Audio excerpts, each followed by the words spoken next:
Hello and welcome to Born to Dance, the podcast for Matthew Bourne's new adventures that explores and questions why dance moves, inspires and excites us. I'm your host, Paul Smethurst, resident artist for New Adventures, and every week I will be chatting to members of our extended family to discover their journey through dance and how it has impacted their lives. We hope you enjoy this week's episode.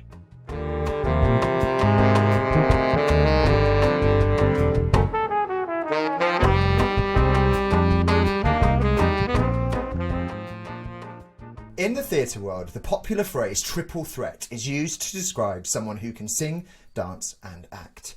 However, in the case of today's guest, it simply doesn't capture the voracious talent, versatility and star quality he exudes. He doesn't just sing, dance and act. His talents are seemingly endless. He struts, he slays, he expresses, he is hilarious one minute and tender the next. He is equally mesmerising, twirling in heels as he is dancing something contemporary and lyrical. He teaches and inspires the next generation of young performers and directs his own company, Pros from the Shows. And refreshingly, he uses his voice and status to campaign for equality and challenge racism and homophobia. At just 26 years old, he has a CV to die for, playing lead roles in the West End, a career on television, and of course dancing for one of the biggest dance companies in the world, Matthew Bourne's New Adventures. I am beyond thrilled to welcome to Born to Dance the star that is Leighton Williams. Hello. Well, that intro was quite something. Thank you. Well, you know, it really does sum up your amazing career, and I was so shocked when I actually looked at your date of birth and I was like, what? He's only 26? Well, listen, this is the skin regime, trying to keep things nice and young and fresh. Still playing a 16-year-old, so got to do what I got to do. Oh yeah, you are, aren't you? How is that playing someone 16? I mean, it was only 10 years ago. Surely you can remember it. It was like yesterday. No, it's not too much of a reach, but, you know, I think soon it might be time to cross into, you know, adult casting. But listen, I'm happy to be here. Thank you so much for having me. Oh, it's a thrill to have you with us. Have you always been amazing at everything? Most certainly, definitely not. It has been a process. And listen, I still think today, right now, I'm jack of all trades, master at none. And that's not me shading myself. I'm very aware of what I can and can't do. However, I'm not deluded, you know. No, I would never have thought I would have danced for Matthew Bourne. My feet don't point. I don't really... Ballet was just not my gig. You know, same with like singing and, you know, being a vocalist now. Like, I was just so scared to get up in front of an audience and just sing and not be able to hide behind tricks and flicks and dives and turns and leaps, you know. But now I feel with age, you just kind of get to a point where you're like, do you know what? I'm just going to give it my best shot. If you like it, you like it. If you don't, you're lost, baby. And let's just roll with it. So kind of just living for that mantra now and just trying to do what makes me happy. That is such beautiful advice to everybody, all of those aspiring performers out there. But you know, you have such an amazing range of different work that you've done. Is it important for you to keep it fresh and to keep challenging yourself that way? Or is it just like I get the impression you just love life and you're just like, this opportunity comes along, yeah, I'm going to grab it is that your philosophy? Do you know what? Absolutely. Like, I never would have thought I would be doing so many different things, fingers in all the pies, you know? And like one day I'm en route to do like a voiceover moment. I literally heard myself on the radio for the first time this week. I was like, oh my God, that's me. Like, it's just strange, you know? And then one day I'll be like hosting like Magic FM. They asked me to host the radio during lockdown. I was like, okay, I got nothing else to do at this moment. Let's do it. I did not know that. That must have been awesome. I was really quite scared, but when I tell you I was sat literally here, just hosting the radio. It wasn't live, luckily, so I could kind of go back and do it again. But they call me One Take Williams, darling, so I didn't need to do that. I feel really lucky and appreciative. You know, lots of hard work has gone into it, but being able to have such a well-rounded, you know, kind of career, I can kind of almost excite myself and choose like different, well, not choose because obviously I've got to audition, but you know, what's going to be next? Like, I just don't know. And maybe I'll do a play next. Maybe Matthew Bourne will call me next. Maybe I'll be in a TV show. You just don't know. And I love that. It keeps it fresh and exciting. Like, you just don't know what the future's going to hold. Like, I genuinely don't know where I'm going to be in 10 years, but I know wherever it is, hopefully I'll just be happy and slaying the industry in some way. I can't wait. I can't wait to see what you're doing in 10 years because you are so everything you do is quite unexpected. You know, if you look at your CV, it is like, oh, there's so many different things that you've done. And it sounds like you're just at the beginning of that journey. Are there any other things that you really want to conquer or you really want to do? I really want to do straight play so I can like just, even for myself as an actor, to be like, you know what? Again, like I said, with the tricks and the twirls and the dives and the looks and the fashion and the moments, like, yes, that is fab and it is very much so me, but I can strip it back. I'm an actor. I can, do other moments. Like, I surprised myself with Matthew Bourne, New Ventures. I want to surprise myself going into, more of a straight play. So by straight play, I mean straight play. I don't mean I have to be playing straight. Let's get that correct. However, do you know what I mean? Like, also, I don't actually care that lots of my roles are LGBTQ plus as well, because I'm like, I am that and I champion that. So just go, go, go. And something else I want to take off most definitely is America. Like, now that Biden's in, I'm ready to jump on a plane, turn left, get me in that business. Someone fly me out and run me a Broadway contract, please. They would eat you up. They would absolutely adore you because you just have that British charm about you. And, you're a northerner, which, we all love a northerner. But you're a Berry boy. Are you? I'm a Berry boy. Yes, born and bred. I left there when I was about 12 years old. But yeah, I grew up on the gorgeous council estate called Dicky Bird. It's not too gorgeous, but it's gorgeous to me. It's kind of, very humble beginnings for me. But all of this life now has just kind of just gone bam. And, this past year has actually been quite exciting for me. Loads of different things happening. So I'm kind of just like, I'm scared for everything to get back to normal because I'm like, wow, am I going to be able to fit everything in? I'm just keeping that energy. Like, let's keep it flowing. Let's keep it moving. Berry boy coming at ya. London town, New York. Who knows? Who knows? Well, I want to come on to your beginnings soon because I think it's really inspiring and there's so much to kind of dig into. But I wanted to establish for our listeners where the connection to New Adventures started. I actually don't know this story either. So how did that come about? Were you interested in the company before? Had you seen Matthew's work? What drew you in? Well, I had seen one of Matthew's shows before. Only I remember it so well. I was actually seeing Cinderella at Sadler's Wells, and I was a part of this group that kind of, they attached like somebody that was like training in like theatre school, say, so I was going to Italia Conti, and then somebody who is like working in the profession. So it's this program, and they took us to shows and things, and we got to chat to like people working in the profession, and then it was like a trip. And we were going to see Cinderella, and I'd never been to Sadler's Wells before. I'd never seen like a dance theatre piece, And I sat down, I was just kind of getting the tea, and I was like, what? And I heard wind that there was like no singing or no speaking, and I was not happy.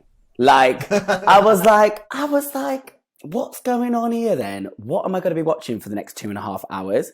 I remember Zizi was in it because I messaged her, and I've known Zizi for age. When I first moved to London, actually, I lived in Zizi's bedroom at like the Strallen, the stagiest household that you can imagine on the planet. Okay.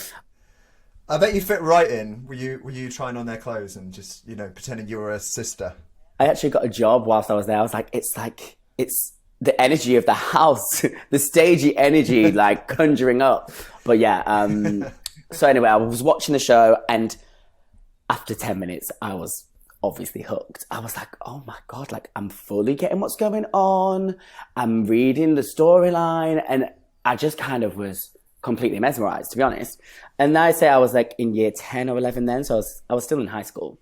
So I was like, wow. So obviously then I did my research, so everything else that, the New Adventures company and Matthew had done. So I was completely obsessed.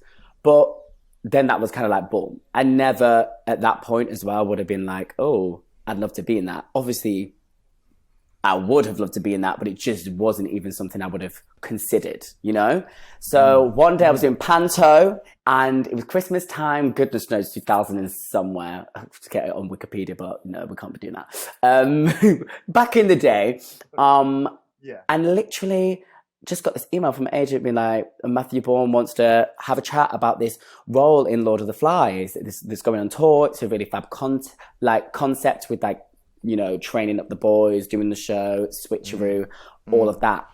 My mind was just blown. I mean, I had a helmet on, sat in my dressing room with fluff all around it, with ears, whiskers. At the time, I thought I looked cute, but it was busted as. But listen, I live for every moment. Everything's a stepping stone to where we are now. And I remember being like, oh my God, to my mate who was doing the show with me, I was like, Matthew Bourne is just like hollered at me. I was like, I never really got the tea from Matt, actually. I never really sat him down and like, why did you like ask me of all people for a meeting? But I'm very glad he did. I mean, I'm assuming maybe he knew me as like one of like the ex-Billies, because obviously Liam Moe has been there for a while. Yeah. You know, something along them lines. But I went in, hopefully charmed, did my thing. And next thing you know, my first job out of college was with the New Adventures Company.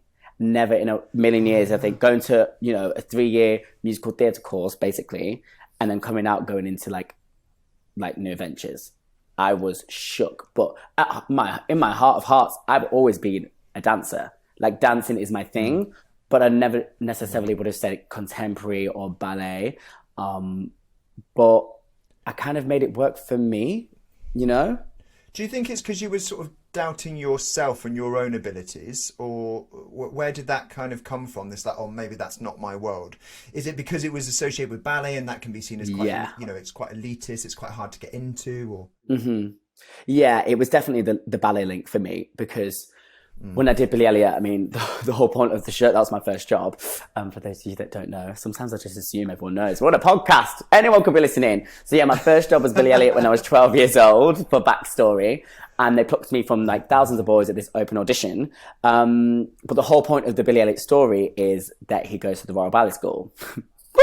Well, with my audition, because I did the street electricity in the show, which is like the audition for Billy Elliot. I don't know how the Royal Ballet School, sorry. I don't know how I got in, but I was doing the show and I was doing my thing. But I remember the ballet lessons, another one, Dance Works, Pineapple. The training was so hard and it didn't ride with me. Only until I got to college did I start enjoying ballet and contemporary a little bit more, because I finally said to myself, I'm never going to be a ballerina. I'm never going to actually be in the Royal Ballet, which is fine, because I genuinely do not want to do that. That's otherly. It's athlete, but I'm bowing down to that because it's just another vibe, isn't it? Do you know what I mean? Like, some of them wouldn't expect to just come and be able to sing the chops off and give it gorgeous musical theatre. It's the same situation. But with the company, when I first got into it, I was like, actually, I've been hyping it up too much. When I tell you I did about 50 ballet classes before I started the tour, I was so nervous because I was like, do they know what I can do? Because I'm not, you know, when you see Swan Lake and you see, you know, all the boys running about, you're really like, oh, well, am I gonna be all right? Yes, she's got the legs, darling. I'll give you a little step crack, a little back bend, but there'll probably be a sickle at the end of it. Do you know what I mean? I was a little bit anxious, and I must say, within a couple of weeks, I mean, I was the newest New Adventures Company member. So the rest of the boys, oh no, there was 2 of us. The rest of the boys had all worked for the company before, made us feel so welcome. And actually seeing where they'd all trained, some were musical theatre backgrounds, some were more ballet, some were contemporary. So actually, this is a bit of a gorgeous free-for-all. Like, and we can just be us. But I really came into my own, I would say, in the company when I did the Carman. And I was like, right, I don't give a damn now about my ballet technique. I don't give a damn. Obviously, I wouldn't work on it because, you know, we have to be company class every day. You know, you can't not turn up. But I wasn't beating myself up anymore. I was like, I'm going to be me. I'm here for a reason. And I'm just going to slay.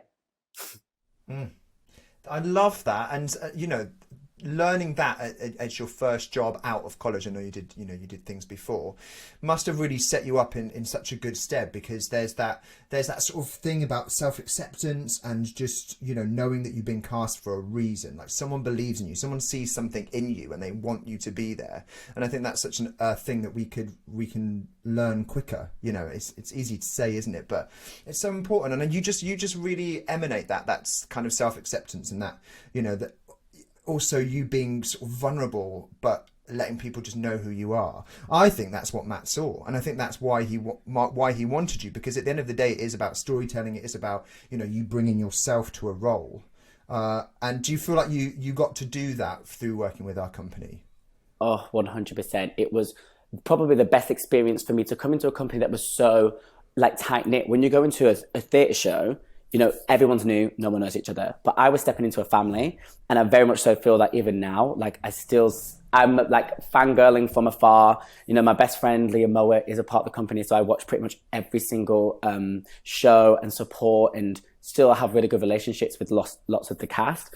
But then from Lord of the Flies, going straight into the Carman, you know, that's basically 2 years of being in that family. And we went through so much together, some amazing things, some very sad things. It really makes you bond as a group when something, you know, like life-changing happens, you know? So I'll hold their memories in my heart forever. And I'm certainly not done. Do you know what I mean? Like, I was going to ask, that was my next question. Yeah, I was like, do you want to do more? Listen, by popular demand, I want to see myself back on that Sadler's Wells stage. Are you a manifester, Leighton? There's definitely two roles that I am 100% manifesting. And I know I've been, you know, distant from the company because I've gone to do my thing. But if for anything, I'm like, this has made me, if I was to come back now and say, not that I'm trying to come back and snatch principal roles, but, you know, I've gone away, played some amazing characters. I think I stepped into the company now, I would be a completely different actor. I'd be a completely different dancer. And I'd be ready for like more responsibility to be like, actually, now I'm a bit more comfortable in my skin. I'd love to come back and just own a couple of things. Okay, well, watch this space, everyone listening. That's really exciting. I can't wait to see if that pans out. Let's manifest it all together.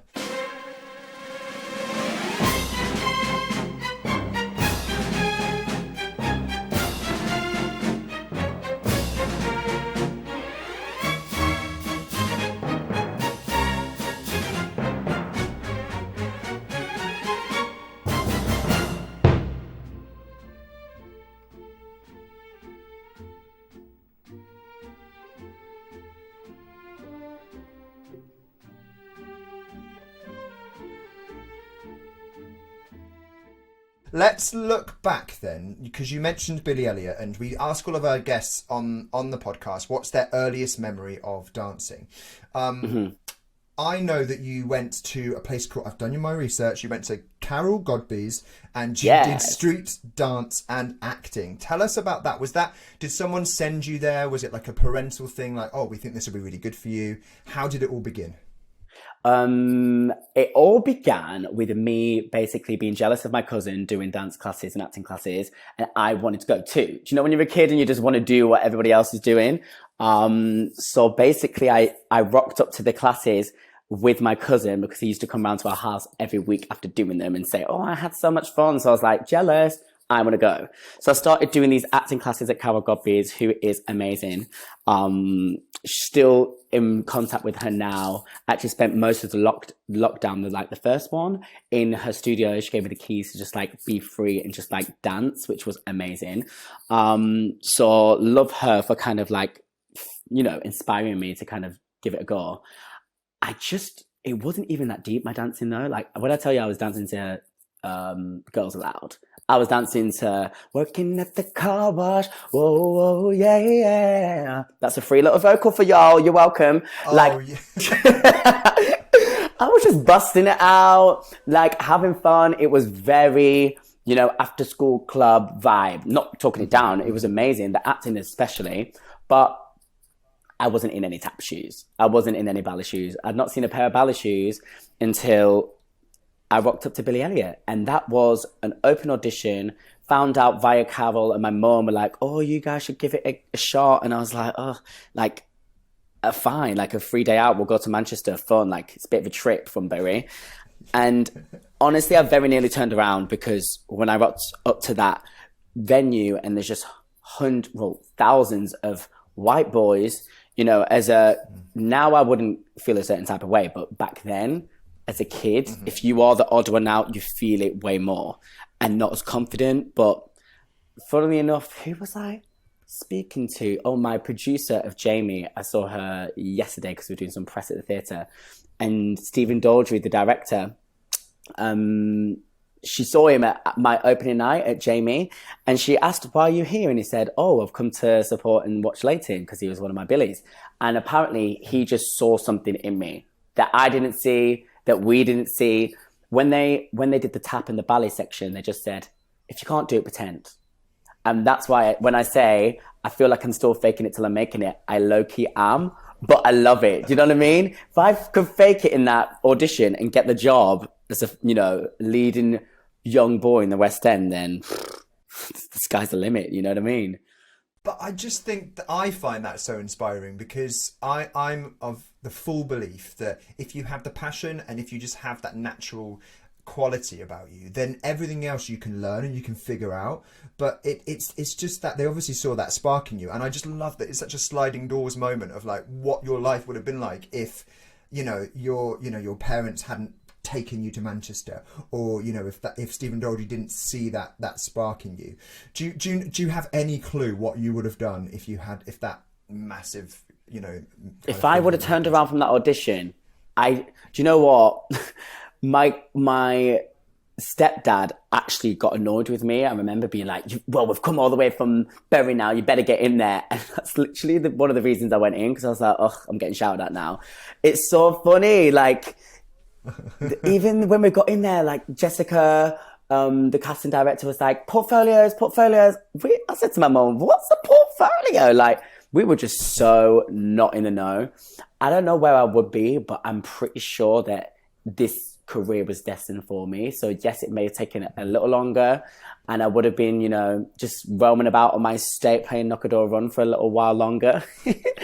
I'm not condoning playing that game, but I was a kid, so allow me. We've all done it. I would say I'd have got here eventually, but it would have been a very, very different journey for sure. Yeah.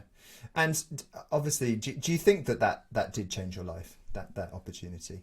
Oh, absolutely. It was the beginning of everything for me. My work ethic, my training, people ask about, the dancing, singing, acting. I had no choice but to be very strong in all them disciplines from such a young age, flipping around. We had the real, not even the basics. We had incredible training, all pretty much for free. Yeah. Tell us a little bit about that. Yeah, they invested so much in us. Well, towards the end of the run of Billy, dancing was way more of a thing for boys. It was cooler. We were in another generation. But back when I was auditioning for it, it wasn't as much. So I think they found that they had to train up the boys a lot more. Do you know what I mean? So I was one of their kind of projects as such. They put a lot of time into me. I think a year and a half it took me to get from Billy school, doing ballet, contemporary, tap, singing, acting classes, Pilates, yoga, like street dance. We did everything, literally. So once I rocked up to theatre school by like year 10, 11, I kind of knew how to do everything. Not probably the best and the most polished, but I could run up the wall if you wanted me to. I could do 1,000 backflips if you wanted me to. I could do my fouette on turn-ons, but jumping about the place. Did I have a clue what anything was? Absolutely not. So my teacher would be like, okay, da-da-da-da-da-da, in French. I'd be like, girl, why are you talking French? She'd be like, well, this is what we do in ballet. I was like, well, I know how to do a kick, slap, boom, jump, but I don't know what you're talking about. Do you know what I mean? So I had to kind of like take it back and connect all the dots, which was quite fun. Not everyone knows about, you got picked from all those people, but then you had to go to kind of Billy School and the academy, and it was in Leeds, wasn't it? So how did that work? Did you go and stay there? Did you kind of commute between the two? Yeah, so we traveled so much. Like my mum definitely, she dropped a lot of things just to kind of she could sense that it was clearly going to be something quite exciting. But we didn't have a car. We didn't have much money. We're from this, estate. My mum hates it when I say that, but it's true. So I'm just like, Mum, stop lying. You know what I mean? Whenever I say I'm from this estate, which we are. And we were just very normal, people. So if you're getting the opportunity to go to even Leeds for the weekend, party. I upper crust every morning. I remember the croissant that I used to have. Like, it was like a whole vibe. Like, we'll go in there, we'll get on the train to Leeds, this taxi, this bus. It was such a, like, they did like a whole 6 weeks camp or something like that. And there was one point actually, which I don't talk about much, that I was down to be Michael instead of Billy. But some way along the lines, which is Billy's best friend, for those of you that don't know the show, so somewhere along the lines of like, actually, you're going to be in for Billy now. So I was like, oh, I got an upgrade, whoop, whoop. So obviously I was buzzing about that. And I actually did go on to play Michael a couple of times when the casting was low. You know, very Catherine Tate, well, I can do that. There was like, we can't do the show, we haven't got a Michael. I was like, well, you've got one right here if you just ask. Yeah, so... yeah, that's how they trained us up. They did a whole summer camp, and then at the end of that, they would tell the boys who was going to London. It was very much like, you know, America's Next Top Model, but for the Billy Elliot School. I'm holding two profiles in my hand, and one of you is going to be going to the Billy School and going to London, and one of you is not. It was nerve-wracking. I was going to say, it's so competitive and quite cutthroat, isn't it, for when you're so young? Do you think that prepared you? You were like, oh, this is what the industry is, or were you still quite naive to it? The best thing about it is, because I was new to it, I was naive. I didn't really, I cared. I'm not saying I didn't care, but the stakes were not as high. When we had so many stagey mums and people that were so much more, me and my mum were like, why is everyone so pressed? Because for me, I'm all right. My life's kind of all right anyway. I've only just started dancing, so it's not that deep. If I get it, great. If I don't, I'll just go back and be chilling with my mates and I'll just carry on with my normal life. But for a lot of the other boys, it was something they'd been doing since they were 3. There were so many stakes. There was 0 stakes for me. So even when I moved to London and I was amongst the things, yes, I would get nervous and scared every now and again because of the obvious, you know, what do you call it? The pressure that was on my shoulders. But it didn't engulf me. It didn't take over because I had nothing to compare it to. The only thing I could compare it to was playing Captain Hook in my primary school production of Peter Pan. And can you believe I wasn't Peter Pan? You know? Travesty. The audacity. Travesty. But they're regretting that now. Oh, they are. But the other thing that's really interesting about your story when I was reading about you is that you had this incredible stint. I think you played Billy for the longest amount of time on the West End. I think second longest. Not too bad. Yeah. And so, you know, incredible. And you were living this life, and you know, you had a tutor, and then when that finished, not everyone knows this, but you then went back to Bury and you went back to your secondary school. Mm-hmm. That must have been such a big kind of flip-flop moment for you. You know, how did you cope with that? Yeah, that was tough. That was probably the toughest point in my life, I would say, because I had all these experiences. I met all these amazing people. I'd come out the closet. I was fully embracing my young, gay, fabulous life. And then, bam, my bubble was popped. I had to go back to Bury. Not that I felt I was any better or different to anybody else, but I just didn't fit in again because I had experienced too much. It's, you know, by the time I was 14, I'd played Billy. I'd also been in this fabulous hit TV show, been outrageously camp called Beautiful People. So there was almost no going back, but I had to go back, and we didn't have the means to kind of keep me in London for so long. So I struggled. I wasn't doing what I loved anymore. That was the hardest part. You know, I could have got by, but it was just that I wasn't dancing. I wasn't singing. I wasn't acting. I wasn't being artistic. So yeah, it was hard. And I found this really beautiful quote that I'm gonna do that thing that journalists do when they quote something back to you. Do it. But it's really beautiful. You said, I was a gay boy on a council estate, and as much as I tried to hide it, I had a few things come in my way. It's not been the easiest ride, but I put it into my art. And I love that thought of funneling your challenges and the adversity into your work and your career. Can you just tell us a little bit about that? Like, how did you take these, because you've been quite open about the fact that you were bullied at that time. How did you take that and make something beautiful out of it? I guess just trying to pretend to be somebody else was stressful.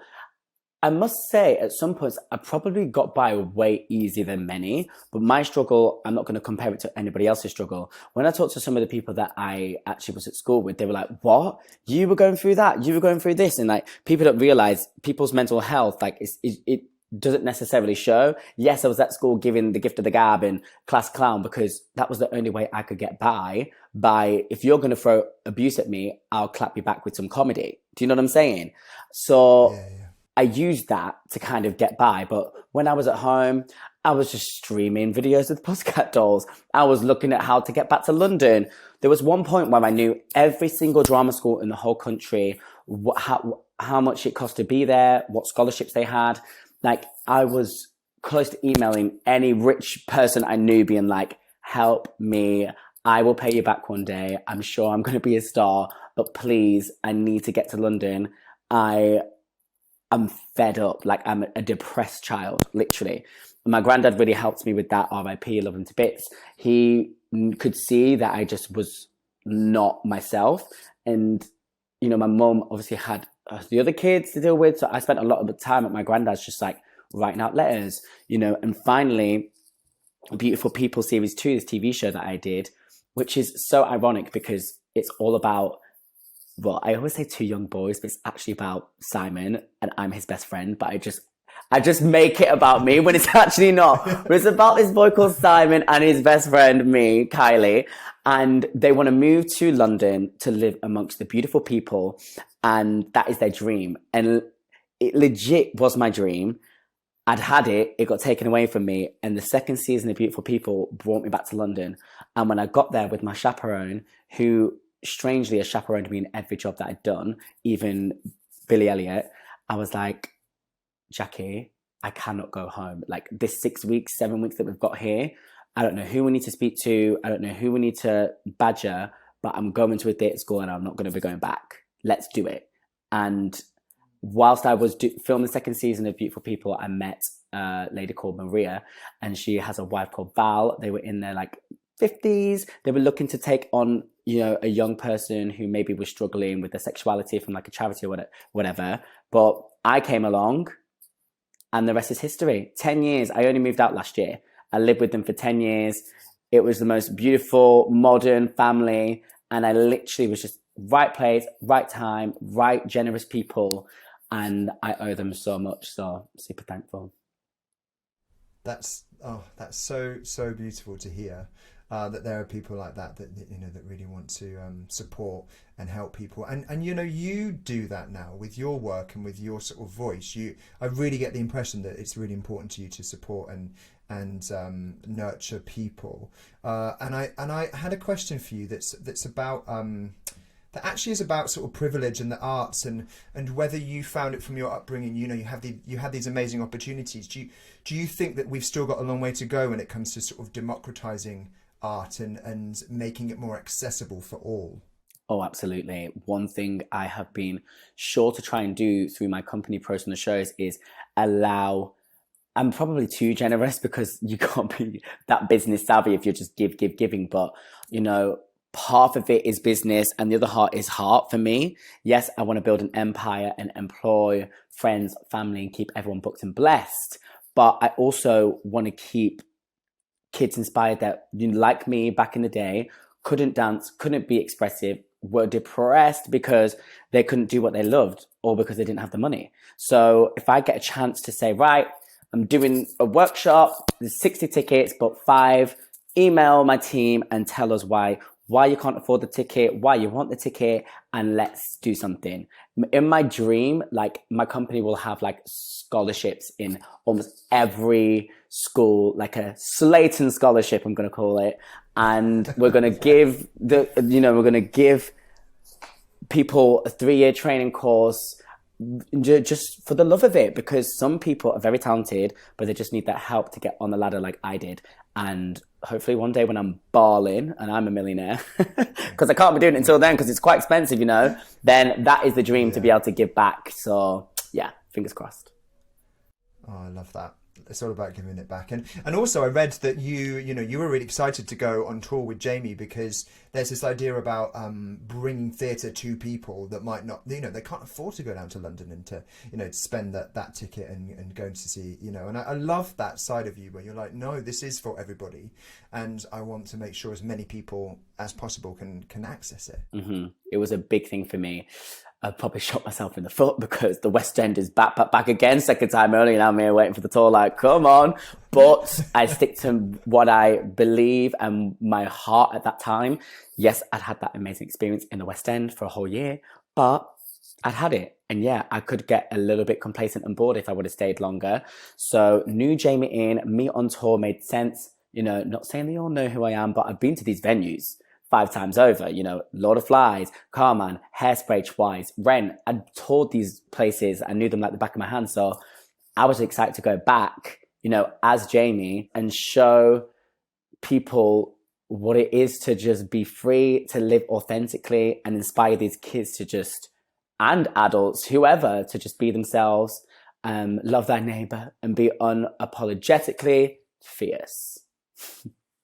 And that is so your message. And I guess not just with Jamie, I feel like that's, that you've played a lot of those roles, and, you're sort of, like you said, like LGBTQ plus, sort of themes are really important to you.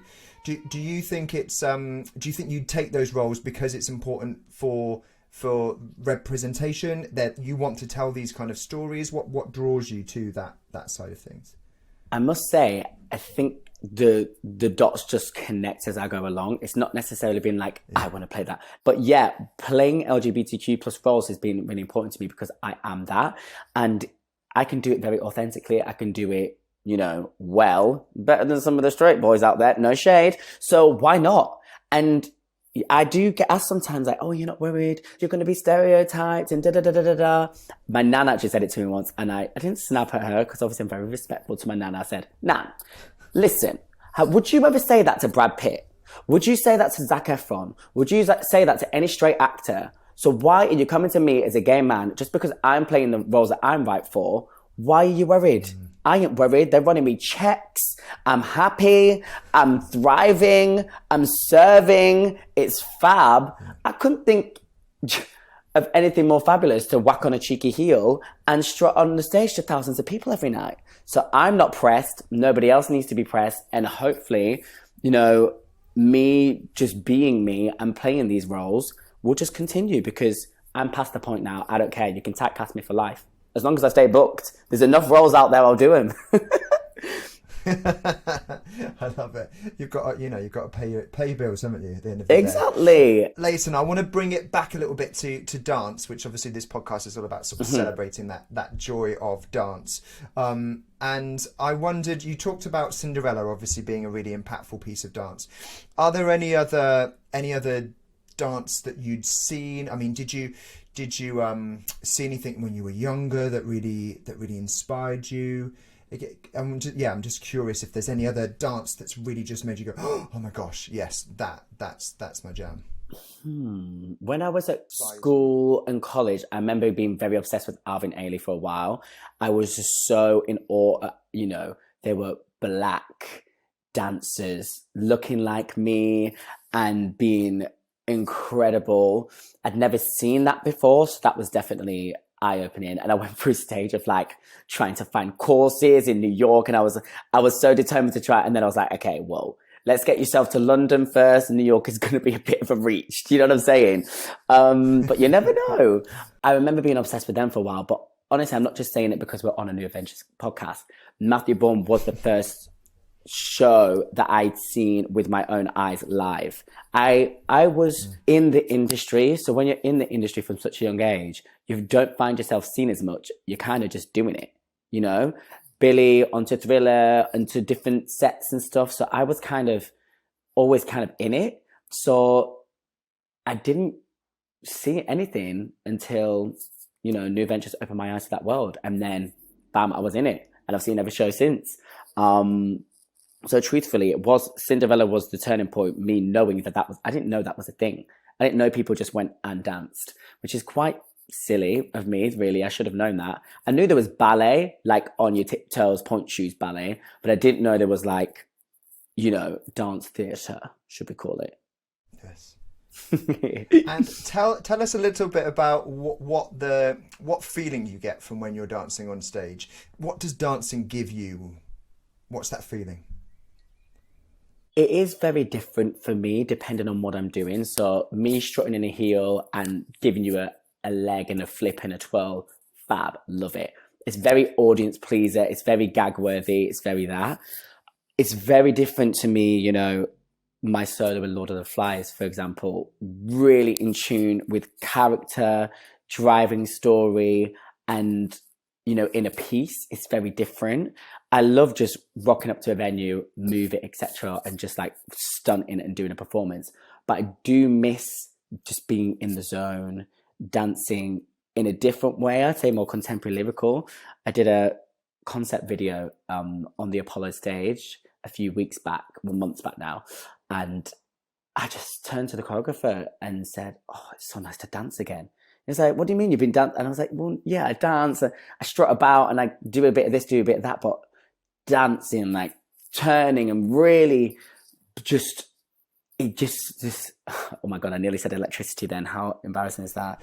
Am I really saying electricity sparks inside of me?" Billy Elliot quotes, Yeah. There's something special, isn't there, that happens when you're fully in it. It's mesmerizing, telling story through your body. That's what I loved most about being in events. I didn't have to open my voice. As you can hear, I'm a little bit husky. I don't stop. Like, I'm always doing this thing and doing that in the company. Woo! I could be screaming and then get on stage and do my thing. It's just magical. And I do honestly miss it so much. I know I'm not done yet, but, I do look back on them moments and I could definitely tick my dance career off if I needed to. I could be like, bam, happy. So yeah, the feeling is just euphoric. It's magical, and yeah, it's beautiful just to connect with your inner soul, I'm really intrigued because I've done a bit of West End myself, and I'm like stamina, dancing and singing at the same time. Like, is that something you just sort of learn as you go? Tell us a bit about that. I've always been, I think Beyonce used to do it. So whenever I can, and I'm not, not comparing myself to Beyonce, but I would run and jog and sing at the same time to get myself ready for Jamie, singing and dancing and running about and jumping on stools and stuff. I did a show called Kiss Me Kate, and like the end of Act 1 is like a 10-minute number, and it's full out, amazing choreography, but at the end of it, I'd be finished. I was dead, like heart pounding. So I would literally take my heels, because I was playing Jamie like 2 weeks after. I'd take my heels, I'd walk to the studio, I'd pop them on, and in the full sweats, I would sing every single song that I had in Jamie. So I knew if I can do it now, this tired, I can do it whenever. So that's kind of how I worked on my stamina. And yeah, I think for musical theatre actors, once you're used to doing it at the same time, it's calm. Not calm, but gets easier. I love that. Top tip, everybody. That's really amazing. I don't think I'll be able to do it, but I love that you did. And tell us about dancing in heels, Leighton. When did that start? Because I just can't. It's just the hardest thing ever. What are your tips? I don't even know where it started. I think my first performance was probably around Jamie time, or Move. I think Move It main stage. I was the creative director or like headlining, and I just thought it doesn't feel right. Like even nowadays when I turn up to an event, if I've not got a little bit of a boot on, a little bit high, just to everything's tight and right and just in the right place when I've got a bit of a heel, I just don't feel that like cute in a flat sometimes. So I was like rehearsing in my trainers, and then I thought, let me order these, thigh highs. Let's see what's going on. And something else just takes over. Yeah, exactly. And I'm on my tippy toes, crossing my fingers, hoping to not die. And good luck. I just praise up and do my backflips and just hope that I land. 1, 2, 3 turn, bam, splits. And I think if I can do it in them heels, then in flats, it's going to be a piece of cake. Wait. So did you didn't build up? You just were like full smack back into doing all your tricks and your flips and your whack? Yeah, it took me when I think the turning point was playing Angel in Rent. My choreographer Lee Proud, who I did Billy Elliot with, he was so adamant when he got asked to do Rent. He was like, I need Leighton to be my angel. So I went in, auditioned, it all worked out, and we weren't playing. He knew what I could do, obviously, from Billy. So I was on the structure doing a Barani, like, so if you don't know what that is, it's like a round off. If you don't know what that is, it's like a cartwheel, so with no hands, off a structure, like in, like, I would say they were chunky heels, to be fair. Them ones, they were like 4-inch, but still like 4-inch platform heel, doing flips and tricks in. I did actually injure myself during that show, so do it with care, please. Leighton, we are asking all of our guests to pick their favourite piece of music to dance to. That could be danced to on stage, or it could be danced to in the club, or wherever. We're going to play a snippet of your choice, which is quite excellent, I have to say. This is Buttons by the Pussycat Dolls. Whoop, whoop. Absolute banger.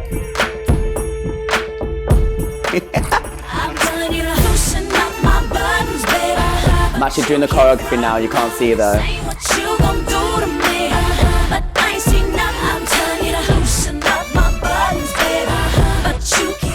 Do it, shot.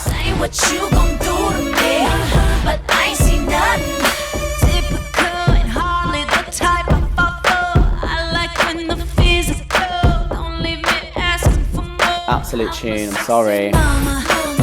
Living, aren't you? Living in your lounge. I'm sure you probably haven't had anyone choose the Pussycat Dolls yet, so that's why I thought I would.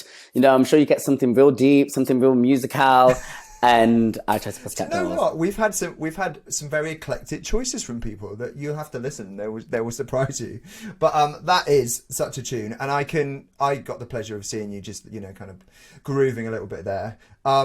Why that song? What is it about that song that you love? Can you remember when you first heard it? Pussycat Dolls is just like one of my like childhood moments. So like I just have this obsession with them because they genuinely, without getting too deep, like when I was back, you know, I told you I had to go back to state school and stuff and my normal school.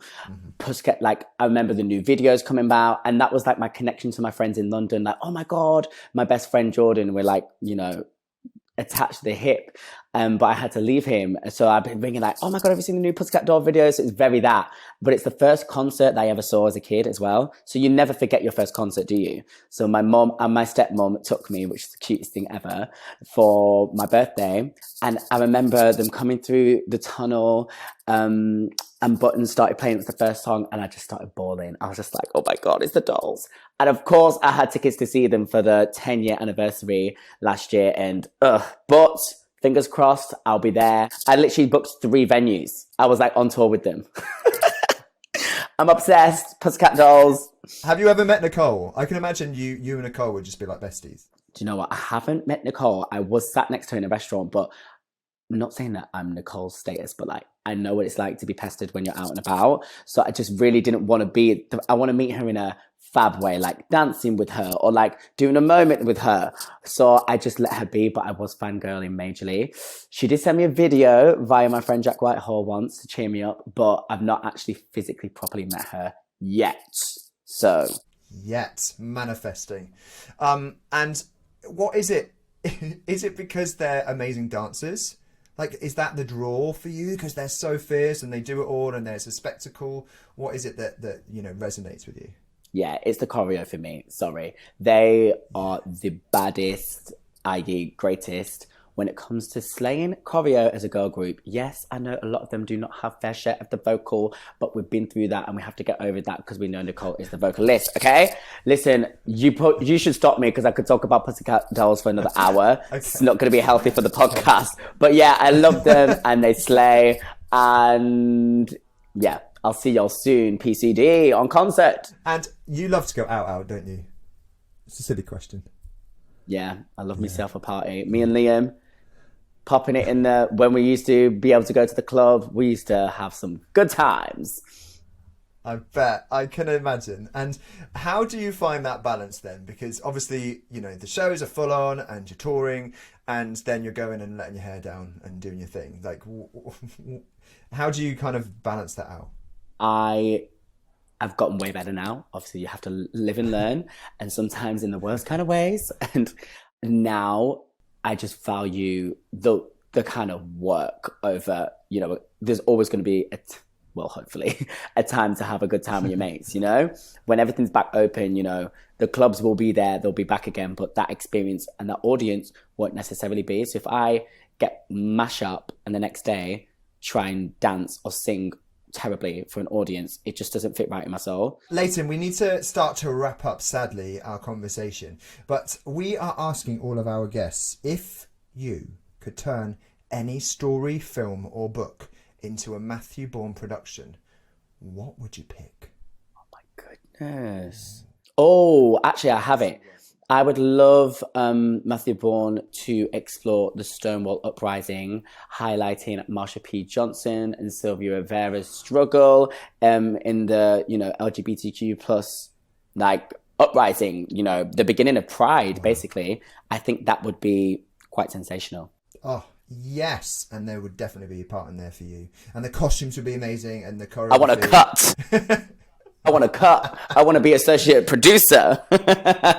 Yeah, speak to my agent. It was my idea first. Patented by Leighton Williams, everybody. Leighton, we end our podcast with a bit of a silly quiz, okay? It consists of 10 quick-fire questions that are about dance. No pressure, no pressure. Just say whatever comes into your head. Okay, let's do it. Are you ready? Yes. Okay, bring it on. Let's begin the Born to Dance quiz.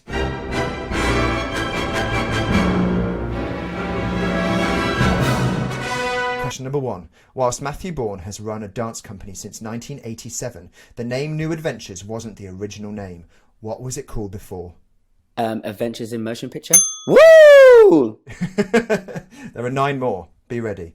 Question number 2. Grande and Chico are 2 versions of what type of Spanish activity? Grande and Chico. Dancing? Yes, but what style?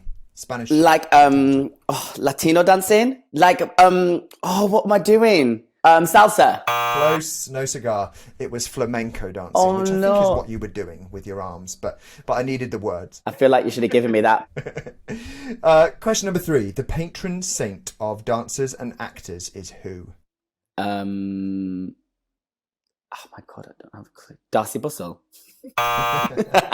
It should be. It might be soon. It was Saint Vitus. Oh, I was thinking about patrons of New Adventures. Oh, yeah. She is a patron, so you would have got a point if that had been the question. There we go. Question number 4. In 1962, Little Eva introduced what new dance? Little who? Exactly. Little Eva, no shade, baby, but she ain't on my radar. She created a new dance craze.